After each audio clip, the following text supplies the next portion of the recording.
Thomas, the tank engine, has worked his branch line for many years. "You know just where to stop, Thomas," laughed his driver. "You could almost manage without me." Thomas had become conceited. He didn't realise his driver was joking.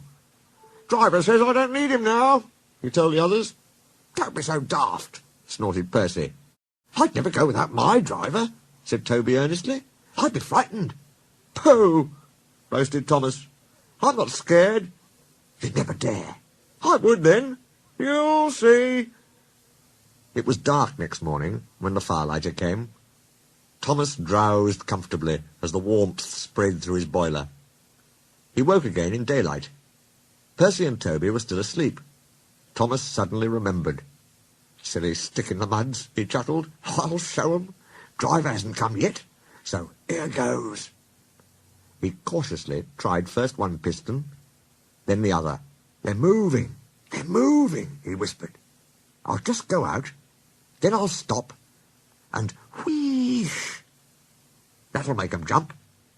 Thomas thought he was being clever, but really he was only moving because a careless cleaner had meddled with his controls. He soon found his mistake. He tried to wheesh, but he couldn't. He tried to stop, but he couldn't. He just kept rolling along.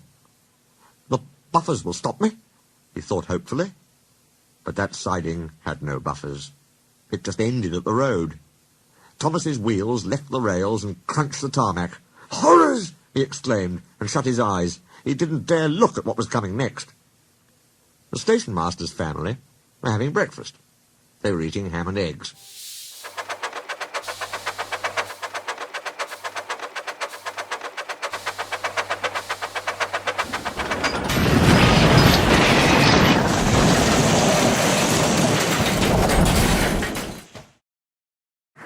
The house rocked, broken glass tinkled, plaster peppered their plates.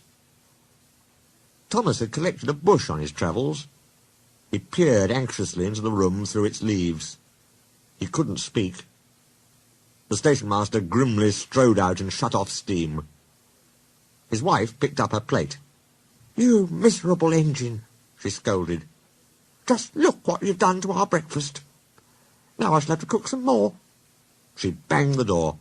More plaster fell. This time it fell on Thomas. Thomas felt depressed. The plaster was tickly.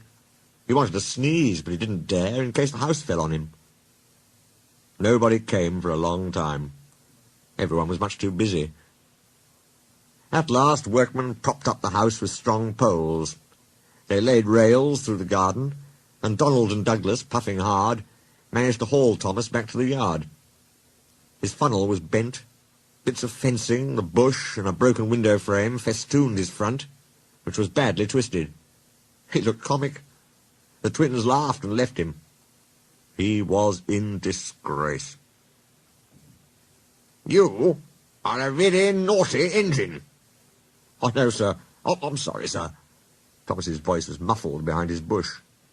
"You must go to the works and have your front end mended.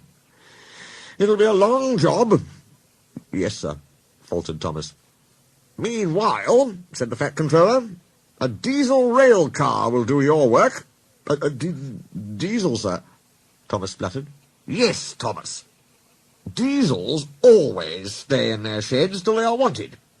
Diesels never gallivant after breakfast in station masters' houses." The Fat Controller turned on his heel and sternly walked away.